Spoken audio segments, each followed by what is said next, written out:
2 अक्टूबर एक तारीख जिसे पूरी दुनिया गांधी जयंती के तौर पर याद करती है, मगर इसी तारीख पर इस्लामी तारीख का भी एक अहम मोड़ जुड़ा हुआ है जिसे शायद कई लोग भूल गए। 2 अक्टूबर 1187 को सुल्तान सलाउद्दीन अय्यूबी रहमतुल्लाह अलैह ने मस्जिद अक्सा को सलीबियों यानी क्रूसेडर्स के चंगुल से आज़ाद करवाया था। ये जीत सिर्फ एक फौजी कामयाबी नहीं थी, बल्कि इस्लामी दुनिया के लिए इज्जत और उम्मीद की नई सुबह थी। जिस तरह गांधी जी ने अहिंसा और सत्याग्रह से ब्रिटिश हुकूमत के खिलाफ खड़े होकर इंसानियत और इंसाफ का पैगाम दिया, उसी तरह सुल्तान सलाउद्दीन अय्यूबी ने जीत के बाद यहूदियों और ईसाइयों के साथ टॉलरेंस और इंसाफ यानी जस्टिस का, अदल का बेहतरीन नमूना पेश किया। मगर इतिहास ने एक बार फिर पैलेस्टाइन को दुनिया के नक्शे पर ला खड़ा किया जब ब्रिटिशर्स ने अपनी सियासी चालों से, इंपीरियलिस्टिक अप्रोच से एक नए विवाद की बुनियाद रखी। महात्मा गांधी ने इस सियासी खेल को बखूबी समझा और उन्होंने कैटेगोरिकली इस बात का विरोध किया कि यहूदियों को उनके यूरोपीय उत्पीड़न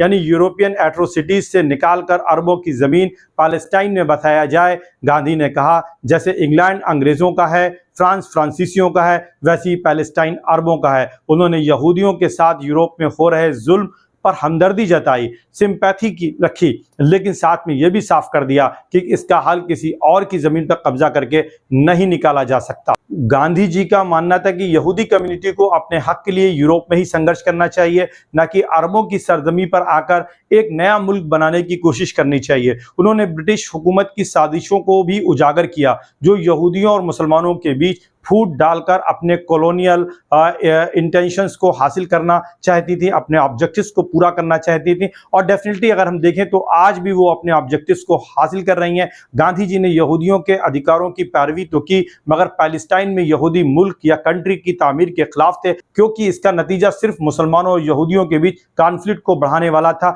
गांधी जी कितना आगे थे समय से, ये हम आज देख सकते हैं। इस सियासी तनाज़े की जड़ें 1917 के बलफोर्ड डिक्लेरेशन से जुड़ी हुई हैं, जब ब्रिटिशर्स ने यहूदियों के लिए पैलेस्टाइन में एक नया मुल्क बनाने की घोषणा की। ये योजना सिर्फ यहूदियों को यूरोप से निकालने की थी, लेकिन इसका मकसद वहां के अरब मुसलमानों के साथ तफरीका पैदा करना था, उनमें डिस्प्यूट पैदा करना था। ब्रिटिशर्स ने अपने कॉलोनियल एजेंडे को मजबूत करने के लिए यहूदियों और मुसलमानों के बीच फूट डालने का खेल खेला, जिसके नतीजे आज भी हम मिडिल ईस्ट में देख रहे हैं। और जिस तरीके से ग्रोइंग ईरान इजराइल में कॉन्फ्लिक्ट बढ़ता जा रहा है, ईरान ने मिसाइल्स का जो अटैक किया है, वो सब की जड़ अगर आप देखेंगे तो ब्रिटिशर्स ही जिम्मेदार हैं। जब सुल्तान सलाउद्दीन अय्यूबी ने जेरूसलम को फतेह किया, उन्होंने यहूदियों और ईसाइयों को रहम और इंसाफ के साथ पेश आए और इस्लाम किस तरह से इंसानियत और टॉलरेंस का पैगाम देता है, यह दुनिया को सिखाया। क्रूसेडर्स के जुल्म से मुक्त जेरूसलम में यहूदियों को बसने की इजाजत दी गई, जबकि यूरोप में यहूदियों को हमेशा तासुब और तशद्दुद का सामना करना पड़ा, वायलेंस का सामना करना पड़ा,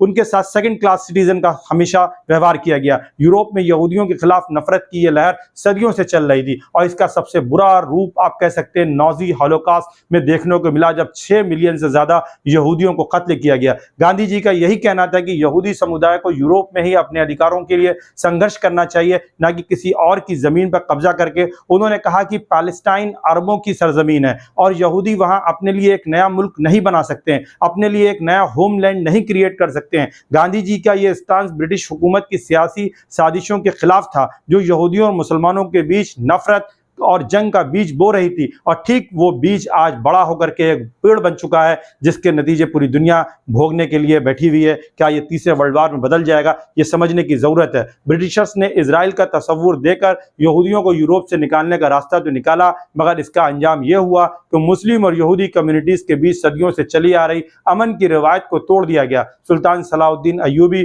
और उस्मानी हुकूमत यानी ऑटोमन एम्पायर के दौर में यहूदियों को जो पनाह मिली, रिस्पेक्ट मिली, जबकि यूरोप में उन्हें ठुकराया गया, मगर ब्रिटिश हुकूमत ने पैलेस्टाइन को एक बैटलफील्ड में तब्दील कर दिया, जहां आज भी मुसलमान और यहूदियों के बीच जंग छिड़ी हुई है। हमें इस चीज़ को समझना होगा, जानना होगा कि किस तरीके से इंपीरियलिस्टिक जो पावर्स होती हैं वो डिस्प्यूट्स को क्रिएट करती हैं। गांधी जी की ये सोच न सिर्फ उस वक्त के लिए प्रासंगिक थी, बल्कि आज भी दुनिया के सामने इंसानियत और इंसाफ का रास्ता दिखाती है। और हमें इस चीज़ को समझना पड़ेगा कि आज जो ईरान और इजराइल के बीच में जंग हो रही है, या जिस तरीके से मिडिल ईस्ट के हालात दिन ब दिन खराब होते जा रहे हैं, ये क्यों हुआ, इसकी वजह क्या है? अगर उसके हम रूट में जाएंगे तो डेफिनेटली आपको पता लगेगा कि किस तरीके से कॉलोनियल ब्रिटिश अंपायर ने अरबों में और ज्यूइश कम्युनिटी के बीच में एक रिफ्ट पैदा करी, उनके बीच में विवाद डाला, और यूरोप में जिस तरीके से प्रोसिक्यूशन ज्यूइश लोगों का हो रहा था, उनको वहां से निकाल करके पैलेस्टाइन में बसाने का काम बल्फोर डिक्लेरेशन के जरिए से किया गया।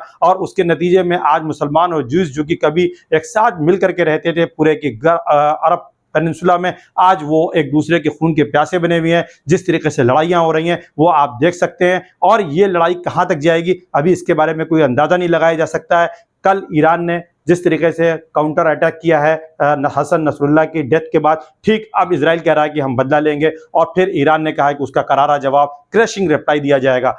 उसके रूट में अगर हम जाएंगे तो हमें कॉलोनियल अप्रोच को देखना पड़ेगा, उसको डिकोड करना पड़ेगा, उसे समझना पड़ेगा कि किस तरीके से रिफ्ट पैदा की गई। और पूरी दुनिया में अगर आप देखें, अगर आज इंडिया पाकिस्तान के बीच में डिस्प्यूट है तो उसका जिम्मेदार कौन है? क्या एक पाकिस्तान का क्रिएशन सिर्फ मोहम्मद अली जिन्ना की ही सफलता थी? क्या ये सिर्फ कांग्रेस की नाकामयाबी थी? इस पर भी हम कभी एक वीडियो लेकर के आएंगे, क्योंकि जिस तरीके से ब्रिटिश अंपायर और वेस्ट अपने कैपिटलिज्म को आगे बढ़ा रहा था, कम्युनिज्म उनके सामने एक बड़ा खतरा था। उस कम्युनिज्म को रोकने के लिए उन्होंने इस्लाम की एक दीवार के तौर पर पाकिस्तान का भी क्रिएशन किया, एक बड़ा फैक्टर था।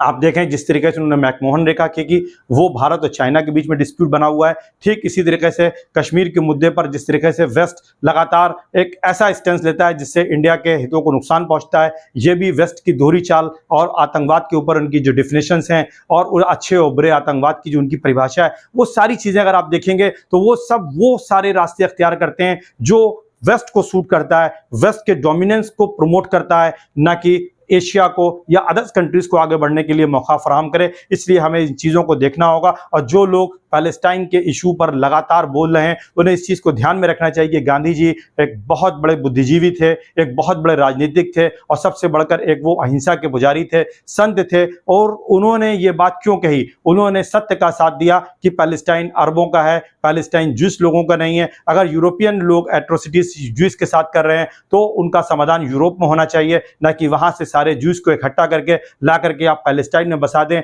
जिनका मुल्क है उनसे छीन लिया जाए, जिनका मुल्क नहीं उनको दे दिया जाए, और फिर इस तरीके से वहां पर एक रिफ्ट पैदा करके कॉन्फ्लिक्ट करके आप अपने इंटरेस्ट को नेशनल यानी अपने इंपीरियलिस्टिक इंटरेस्ट को आप किस तरीके से सेव कर सकते हैं, वो काम आज अमेरिका और वेस्ट लगातार कर रहे हैं। और मिडिल ईस्ट के जो रिसोर्सेज हैं और जो मिडिल ईस्ट का जो पूरा स्ट्रेटजिकल इंपॉर्टेंस है, उसको वो इजराइल के जरिए से जिस तरीके से अपनी कॉलोनी बना करके पूरा करने की कोशिश करते हैं और पूरी दुनिया पर डोमिनेंस बना के रखना चाहते हैं, वो जग जाहिर है। और इन चीज़ों को उजागर करना, लोगों को बताना और इसके लिए जनमत को तैयार करना कि अगर वेस्ट अपनी पॉलिसीज को नहीं बदलेगा तो डेफिनेटली दुनिया में इस तरह के कॉन्फ्लिक्ट होते रहेंगे। हालांकि सिर्फ इसमें वेस्ट को ही जिम्मेदार नहीं ठहराया जा सकता है, इसके अपने कुछ हिस्टोरिकल रीजंस भी हो सकते हैं, रिलीजियस रीजन भी हो सकते हैं, लेकिन उसमें आग लगाने का काम जो किया गया है वो वेस्ट की तरफ से किया गया है। और अब उसमें रूस और चाइना जैसे खिलाड़ी भी उभर करके आ गए हैं, जो अपने इंटरेस्ट के लिए, अपने फायदे के लिए, एक मल्टीपोलर वर्ल्ड ऑर्डर को इमर्ज करने के लिए और अपने डोमिनेंस को बढ़ाने के लिए लगातार ईरान को भी सपोर्ट कर रहे हैं। और वो अपना डोमिनेंस